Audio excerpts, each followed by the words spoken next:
नमस्कार, आपण पाहताय पब्लिक वार्ता 24 न्यूज. पाहूया तर आपली पुढची बातमी.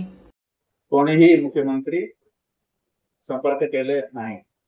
महाराज, तुम्हाला वाटत आहे का की आता मराठी भाषाचा वाद संपणार? मराठी भाषाच्या वाद कुठे गेला? 2 महिन्यामध्ये झाला आणि मला मराठी आवडत आहे, मी मराठी शिकत आहे. वाद कुठे आहे? नाही, हे लोक ज्याला आवडत मराठी ते मराठी शिकत आहे. वादची गोष्टच नाही. मराठी भाषा को लेकर महाराज जी देखा जाए तो यहाँ पर बड़ा वाद और विवाद रहा है, इस पे क्या कहना चाहेंगे? हिंदी में भाषा संवादची वस्तू आहे, विवादची वस्तू आहे. हिंदी में हिंदी में सर. हिंदी मध्ये हाँ. हो, खूप छान. भाषा जो है वो विवाद की वस्तु नहीं होती है, भाषा संवाद के लिए होती है. तो जो चीज संवाद के लिए है उसको विवाद का विषय बनाना भाषा के प्रति अन्याय है. ऐसा किसी को नहीं करना चाहिए. महाराज जी, अगला कार्यक्रम क्या होगा? आप मुंबई छोड़ रहे हैं, मतलब कि मुंबई से 2 महीना रहे यहाँ पे चतुर्मास किए, इसके बाद किस राज्य में जाएंगे, कहाँ जाएंगे?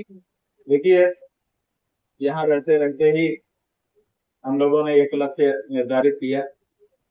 गौ माता के लिए यहाँ पर यज्ञ हुआ, जैसा कि आपने सुना.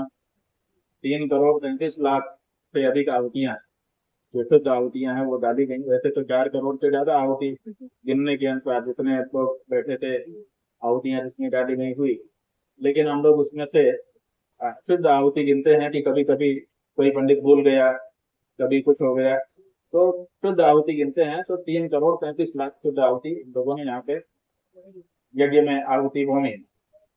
इससे देवता प्रसन्न हो रहे हैं.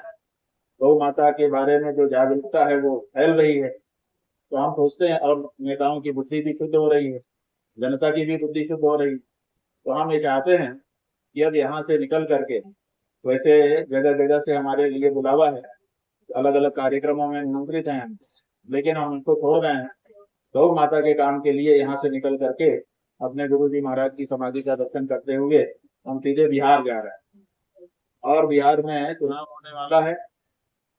वहाँ की जो धर्म प्रेमी जनता है उसको हम धर्म का उपदेश करना चाहेंगे. और वो उपदेश ये है कि वोट देना एक काम है. क्या उस काम से पुण्य मिल सकता है या उससे पाप मिल सकता है? तो ये हम बताएंगे कि हाँ, वोट देने से भी पाप पुण्य मिल सकता है.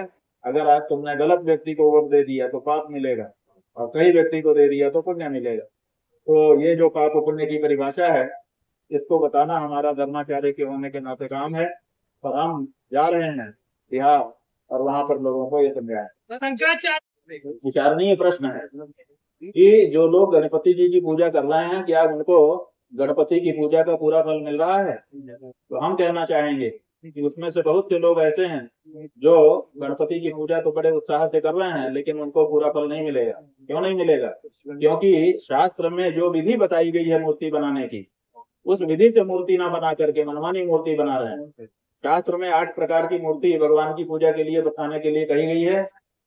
उनमें से जो थोड़े समय के लिए पूजा करने के लिए मूर्ति बनाई जाती है, जैसे ये 10 दिन के लिए, 9 दिन के लिए, तो ये बताया गया है कि ये मिट्टी की होनी चाहिए.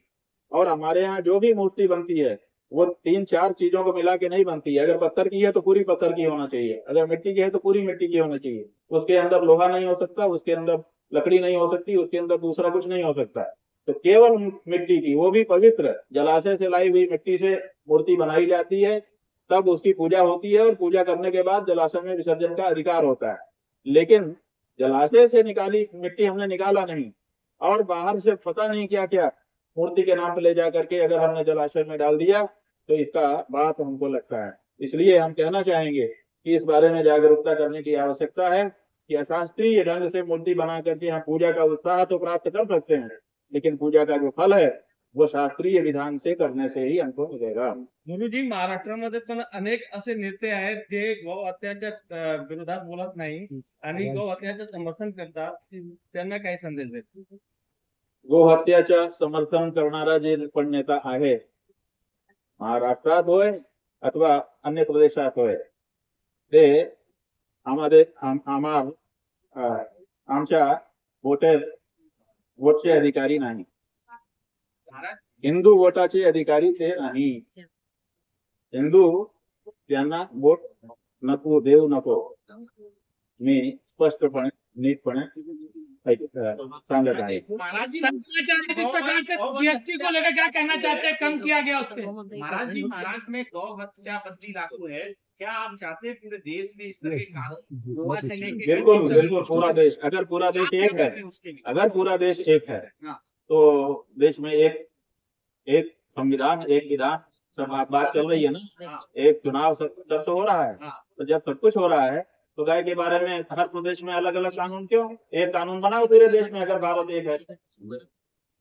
जब गौ माता की रक्षा का प्रश्न आता है तो कहते हैं प्रदेशों का मुद्दा है. ऐसे कैसे हो सकता है? जब देश एक है हम कैसे कहेंगे कि मैं उस देश का वासी हूँ जिस देश में गौ पूजा होती है, गाय मारी नहीं जाती है. अगर किसी प्रदेश में मारी जाती रहेगी तो ये गर्व हम नहीं पालन कर सकेंगे कि हम उस देश के वासी हैं. इसलिए अगर हम एक देश के वासी हैं तो उस देश में गाय का एक जैसा व्यवहार होना चाहिए, या तो उसमें पूजा जाए और या तो फिर न पूजा जाए. तो देश को में ज्यादातर लोग, आज भी बहुमत के लोग गाय की पूजा करते हैं और गाय की हत्या को उचित नहीं मानते हैं. इसलिए महाराज जी, नियम बना. महाराज जी, बिहार में जिस तरह से वोटिंग की पहली प्रेस